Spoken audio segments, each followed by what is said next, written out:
Introduce कराना चाहता हूँ आप लोगों को स्टैटिस्टिकल मैकेनिक्स। कहने को ये ब्रांच डिफ़िकल्ट मानी जाती है,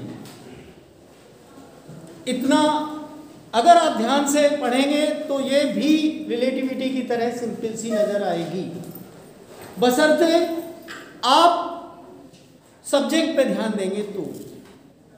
ये भी आप अच्छे से जान लीजिए कि बोस-आइंस्टीन स्टैटिस्टिक्स जो क्वांटम स्टैटिस्टिक्स में होती है, वो बोस इंडियन साइंटिस्ट के रूप में उनका नाम है। मतलब एक तरफ बोस जैसे लोग इंडिया में पैदा हुए जिनका स्टैटिस्टिकल मैकेनिक्स में कंट्रीब्यूशन है, और उसको डिफ़िकल्ट मानने की इसलिए आपको ज़रूरत नहीं है। होता क्या है कि अभी आप कहने को बहुत डिटेल में रटने वाले अंदाज में क्वांटम मैकेनिक्स भी पढ़ के चले आए हैं, न्यूक्लियर फिजिक्स भी पढ़ के चले आए हैं, लेकिन सब्जेक्ट को गहराई से आपने समझने की कोशिश की होगी तब तो ठीक है। अन्यथा फिजिक्स पढ़ने से तभी फायदा मिलता है जब उस सब्जेक्ट को एक विजुअलाइजेशन के साथ, उस जो दृश्य को अपने दिमाग में बैठाने के साथ पढ़ते हैं, तब फायदा मिलता है। अगर आप जो भी पार्टिकल से कोई भी सिस्टम है, ये मैटेरियलिस्टिक वर्ल्ड है, मैटर से ही बना हुआ है, मैटर की डिफरेंट स्टेट्स हैं, या तो वो सॉलिड के फॉर्म में एग्जिस्ट करता है, या लिक्विड के फॉर्म में एग्जिस्ट करता है, या गैस के फॉर्म में एग्जिस्ट करता है। इसके अलावा भी है एक प्लाज्मा स्टेट है, उसका बॉडी में बहुत बड़ा रोल है, एटमॉस्फेयर में बहुत बड़ा रोल है, मैं डिटेल में नहीं जाना चाहता।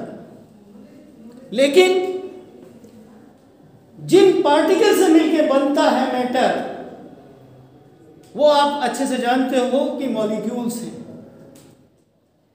मॉलिक्यूलर स्टेट में मैटर एग्जिस्ट करता है तो, और अगर वो एटॉमिक स्टेट में है तो सीधे सीधे एटम्स का जो समूह है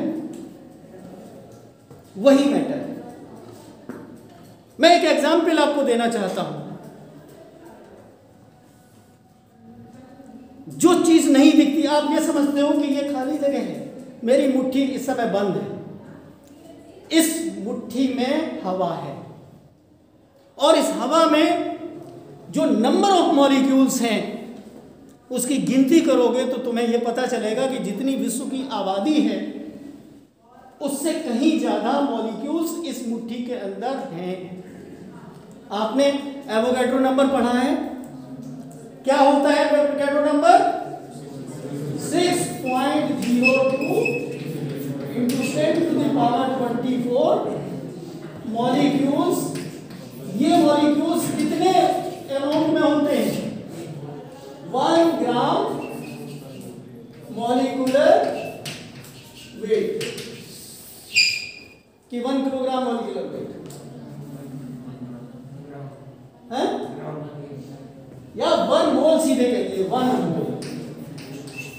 1 मोल में इतने मॉलिक्यूल्स होते हैं। अगर आप नाइट्रोजन लेते हो, ये तो मिक्सचर है एयर, 22.4 लीटर भी कहलाती है, एसटीपी एनटीपी पे कहलाती है 22.4 लीटर।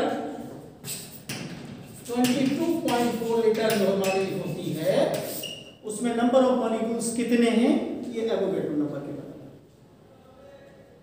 ये 10 to the power 24 लिखना तो बहुत आसान है, 10 to the power 30 लिख दीजिए, क्या फर्क पड़ता है? 10 to the power 28 लिख दीजिए, क्या फर्क पड़ता है?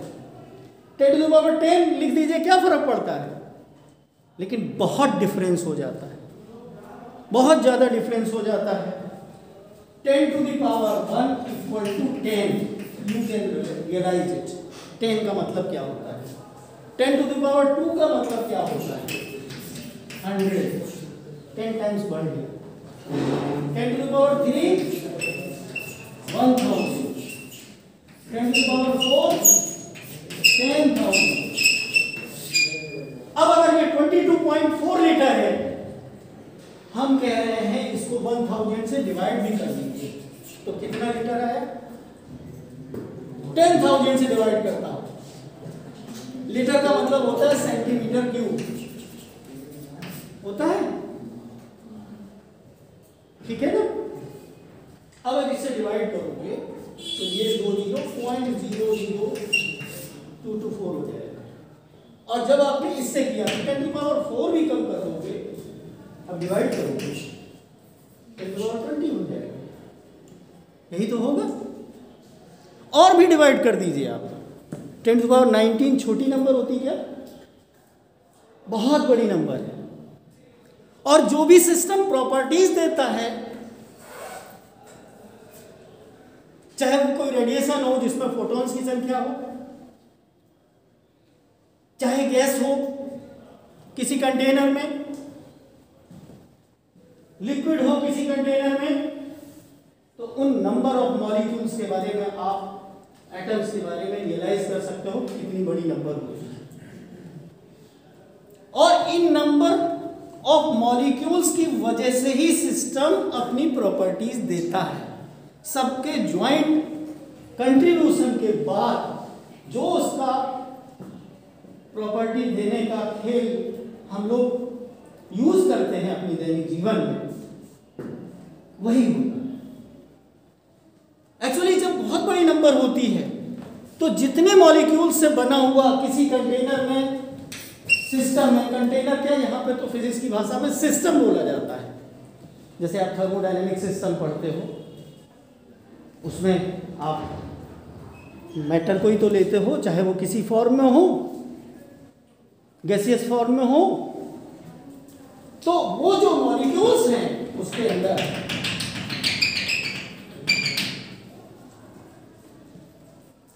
इंडिविजुअल इंफॉर्मेशन क्या आप इकट्ठी कर सकते हो कि इसमें जो करोड़ों करोड़, हजारों करोड़ जो मॉलिक्यूल्स हैं,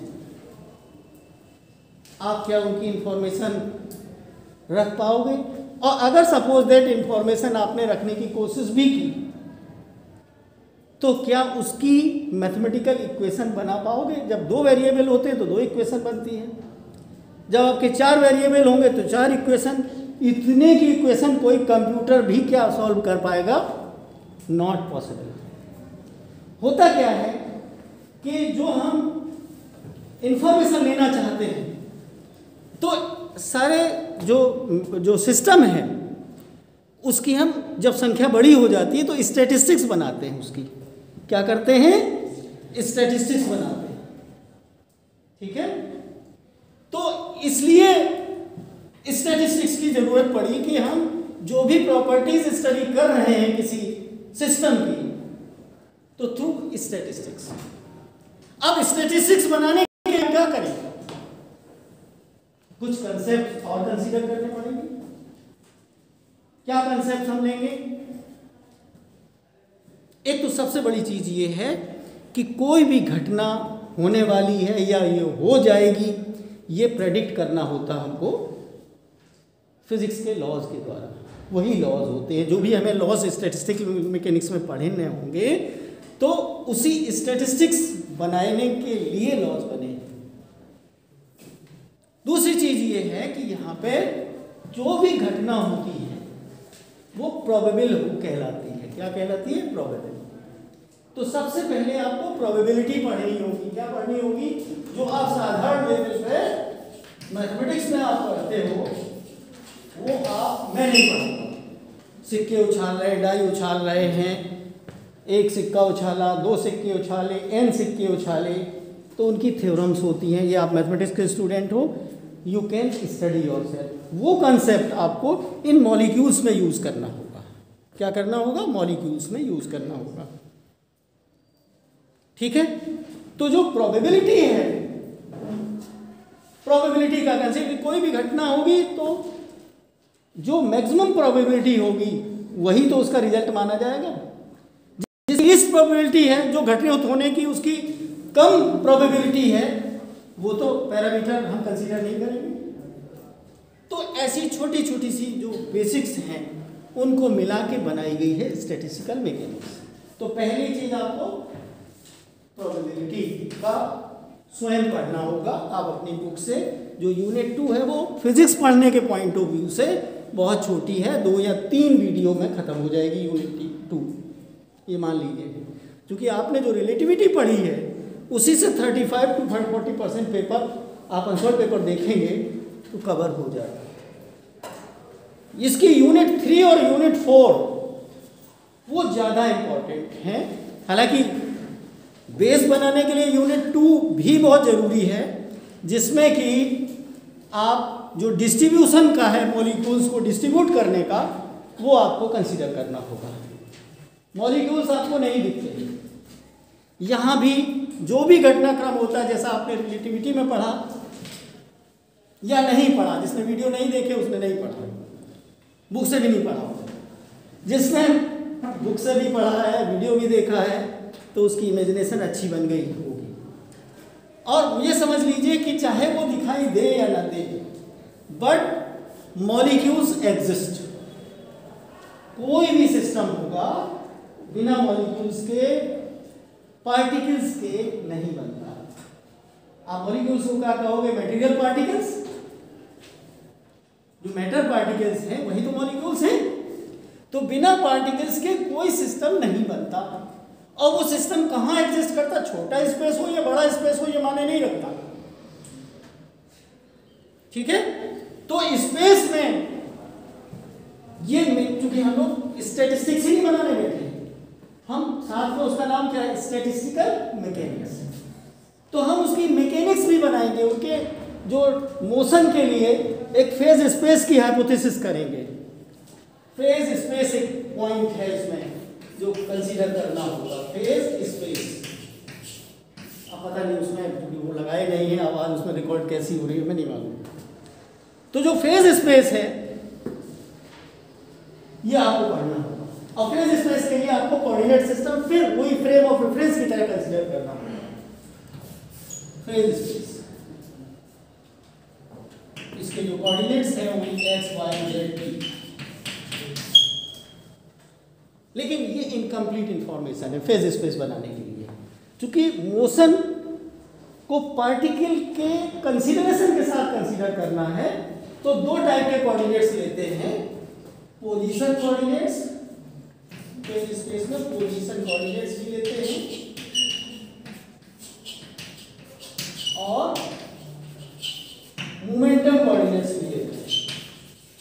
मोमेंटम कोऑर्डिनेट्स तो जो ये हम आर से रिप्रेजेंट नहीं करते हैं, हम लोग पोजीशन को क्यू से, पोजीशन को क्यू से रिप्रेजेंट करते हैं और मोमेंटम को पी से करते हैं। तो किसी पार्टिकल को रिप्रेजेंट करने के लिए हम उसके जो पॉइंट बनाते हैं वो क्यू एंड टी, ये बनाते हैं, Q P T, position momentum at different times. तो अब उसकी मूविंग स्टेट को रिप्रेजेंट करता है उसका मोमेंटम,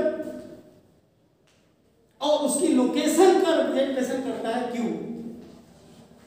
ये जो पोजीशन कोऑर्डिनेट है, this is position coordinate, this is momentum coordinate. Position भी स्पेसिफाई हो रही है स्पेस में उस पार्टिकल की एट टाइम टी, क्योंकि वो लगातार मोशन में रहता है तो एक जगह तो रुका तो होता नहीं, तो टाइम के साथ उसकी पोजीशन और मोमेंटम बताना, और यही उसका फेज होता है। हिंदी वाले जानते हो कला कहते हैं, है ना, फेज स्पेस। तो फेज स्पेस पोजीशन और मोमेंटम को बना के, इसी को डिफरेंट डिफरेंट जगह बुक में इस पॉइंट को बोलते हैं हम लोग फेज पॉइंट। क्या बोलते हैं? Phase point. कहीं कहीं पे वो रिप्रेजेंटेटिव पॉइंट भी लिख देते हैं, एक ही बात है, रिप्रेजेंटेटिव पॉइंट,